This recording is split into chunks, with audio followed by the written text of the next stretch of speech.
एक समय की बात है। सीतापुर नाम का एक बहुत ही छोटा सा गांव हुआ करता था। उस गांव में एक बहुत ही गरीब परिवार रहता था। उस परिवार में जगन और उसकी पत्नी रमा रहते थे। जगन के पास एक भैंस थी जिसका दूध निकालकर वो गांव में बेचा करता था और उसी से उसका घर चल पाता था। बस जैसे तैसे करके उनके दिन कट रहे होते हैं। फिर एक रात उस गांव में एक चुड़ैल आ जाती है। उस चुड़ैल को सोने के गहने पहनने का बड़ा ही शौक होता है। अपना शौक पूरा करने के लिए वो गांव-गांव जाती और बड़े तरीके से लोगों के गहने चुरा लेती। इस बार वो सीतापुर गांव में घुस आई थी, पर उसका मकसद वही था, लोगों के गहने चुराना। आखिर अब मैं कौन सा तरीका अपनाऊं? कैसे लोगों के गहने चुराऊं? चुड़ैल गांव में इधर उधर ये सब सोचते हुए भटक ही रही होती है कि उसे जगन की भैंस की आवाज आती है। ये किसकी आवाज है? अभी चलकर देखती हूँ। चुड़ैल आगे जाती है तो जगन के आंगन में भैंस चिल्ला रही होती है। चुड़ैल भैंस को देखती है और फिर उसके पास आती है और उसके ऊपर कोई जादू कर देती है। वो भैंस अब चुड़ैल के वश में हो जाती है। अब अगली सुबह जगन रोज की तरह सुबह सुबह भैंस का दूध निकालने के लिए उठता है। वो भैंस के पास जाता ही है कि भैंस उसे गुस्से से लात मार देती है। जगन एक ही लात में दूर जाकर गिरता है। उसे समझ ही नहीं आता कि उसकी भैंस ने उसके साथ ऐसा क्यों किया। वो कभी भी ऐसा नहीं करती थी, वो तो बहुत ही शांत थी। अब जगन फिर से एक बार कोशिश करता है, पर भैंस फिर से उसे लात मारकर गिरा देती है। जगन को समझ ही नहीं आता कि उसके साथ ये हो क्या रहा है। इतने में वहाँ रीमा आ जाती है। जगन उसे बताता है कि कैसे उसकी भैंस उसे बार बार लात मार रही है और उसे दूध नहीं निकालने दे रही। अब उस दिन जगन उसका दूध ही नहीं निकालता, पर अगले दिन वो भैंस उसके साथ फिर से वही करती है। इतने में चुड़ैल वहाँ एक औरत के भेष में आ जाती है और वो जगन से बोलती है, लगता है तुम इस भैंस को हमेशा बांध कर रखते हो, इसलिए ये ऐसी चिड़चिड़ी हो गई है। अरे पर हम तो इसे पहले भी बांध कर ही रखते थे। पहले और अब में फर्क है भाई साहब, अब लगता है इसका बच्चा होने वाला है। बस फिर ऐसे में ये जानवर चिड़चिड़े हो ही जाते हैं। मेरे पास भी एक गाय थी जो बच्चा देने के बाद ऐसे करने लगी थी। फिर मुझे भी किसी ने बताया कि इसे खुला रखो, मैंने बिल्कुल वैसा ही किया। फिर उसने मुझे कभी परेशान नहीं किया। जगन मालती की बात सुनकर बिल्कुल वैसा ही करता है। वो अपनी भैंस को खुला छोड़ देता है। अब उसकी भैंस खुलते ही बाहर भागती है। अब वो भैंस पड़ोस के घर के बाहर जाकर जोर जोर से आवाज देने लगती है। उसकी आवाज सुनकर एक औरत बाहर आती है। वो औरत जैसे उस भैंस की आंख में देखती है, उसे होश ही नहीं रहता और वो अपने गहने उतारकर उस भैंस को खिलाने लगती है। उसके बाद वो भैंस वहाँ से चली जाती है और पूरा गांव घूमते हुए वापस घर आ जाती है। जब रात होती है और पूरा गांव सो चुका होता है तो भैंस गोबर कर देती है और उस गोबर में उस औरत के सारे गहने होते हैं। उसी वक्त वो चुड़ैल वहाँ आ जाती है। शाबाश मेरी प्यारी, तूने तो ये बड़ा ही अच्छा काम किया। चुड़ैल भैंस का सोने का गोबर भरकर अपने साथ ले जाती है। चुड़ैल की झोपड़ी एक घने जंगल में होती है। वो उस झोपड़ी के बाहर बैठकर उस गोबर में से गहने निकालकर पहनने लगती है। अरे वाह, ये कितने सुंदर कंगन है। ये सब मुझ पर कितना जच रहा है। मैं कितनी सुंदर लग रही हूँ। चुड़ैल एक एक गहने को उस गोबर से निकालती है और बड़ी खुश होती है। अब जगन जब अगले दिन भैंस का दूध निकालने के लिए आता है तो भैंस उसे कुछ भी नहीं कहती। जगन तो बड़ा ही खुश हो जाता है। अब वो दूध निकालने के बाद उस भैंस को फिर से खुला छोड़ देता है। भैंस इस बार गांव के सरपंच के घर के बाहर जाकर चिल्लाने लगती है। सरपंच की बीवी बड़े गुस्से से बाहर आती है, पर भैंस को देख उसे कुछ हो जाता है और वो भी अपना एक एक गहना उतारकर उस भैंस को खिलाने लगती है।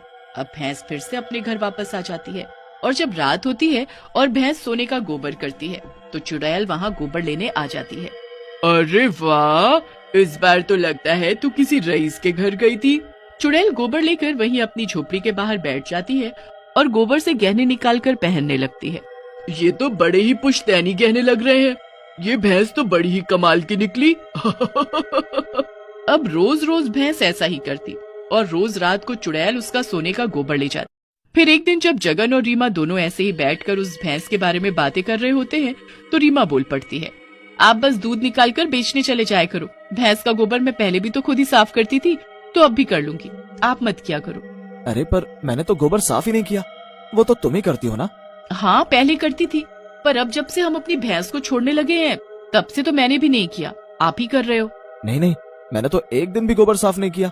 अरे जब मैंने नहीं किया और आपने नहीं किया तो किसने किया इसका गोबर साफ? दोनों आपस में बातें कर ही रहे होते हैं कि इतने में वहाँ एक औरत गुस्से में आकर खड़ी हो जाती है। कहाँ गई तुम्हारी चोर भैंस है? मुझे मेरे गहने वापस चाहिए अभी के अभी। वो औरत चिल्ला ही रही होती है कि इतने में दो चार औरतें और आ जाती हैं और वो भी वही बोलती हैं। जगन और रीमा के तो कुछ समझ ही नहीं आ रहा होता और फिर एक औरत उनको बताती है, देखो कल तुम्हारी भैंस मेरे घर के बाहर रोटी के लिए चिल्ला रही थी, तो मैंने उसे रोटी दे दी, पर रोटी के बहाने वो तो मेरे कंगन ही खा गई और जाने कैसे मेरे सारे गहने गायब हो गए।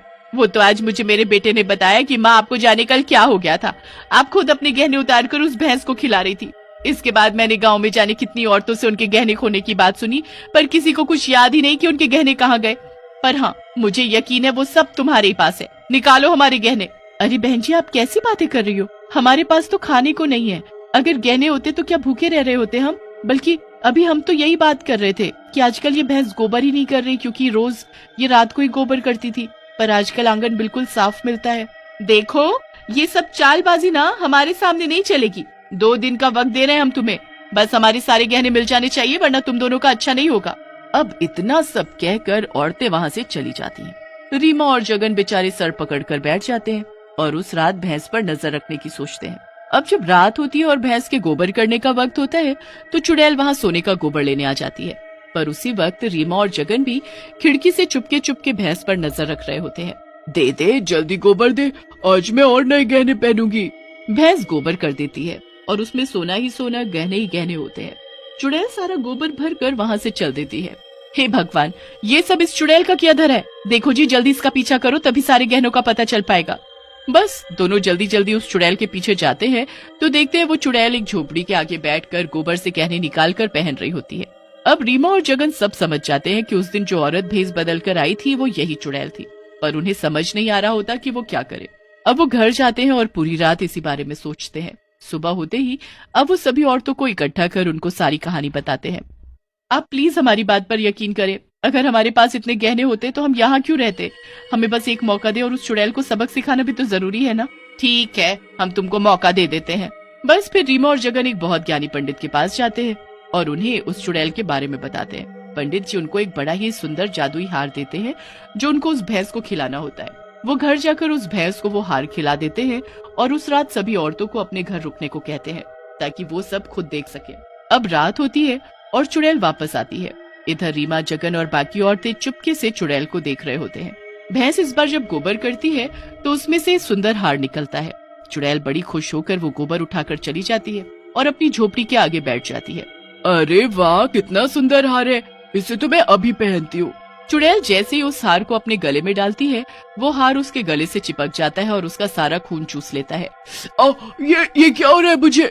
इस गहने में जरूर कुछ गड़बड़ है, कोई जादू किया हुआ है इसमें मुझे मारने के लिए। चुड़ैल अपने गले से उस हार को छुड़ाने की खूब कोशिश करती है, पर वो नाकाम ही रहती है और तड़प तड़प कर मर जाती है। रीमा, जगन और सभी औरतें दूर खड़े होकर सब नजारा देख रही होती हैं और वो जल्दी से झोपड़ी में जाकर अपने अपने गहने ले लेती हैं। हमें माफ कर देना जो हमने तुम दोनों पर शक किया। सब ठीक हो जाता है और उसकी भैंस पर किया जादू भी खत्म हो जाता है। लोग जगन की मदद के लिए अपना एक एक गहना देकर उसके लिए एक और भैंस खरीद देते हैं। अब जगन 2 भैंसों का दूध निकालकर बेचने लगता है और उसके घर के हालात सुधरने लगते हैं।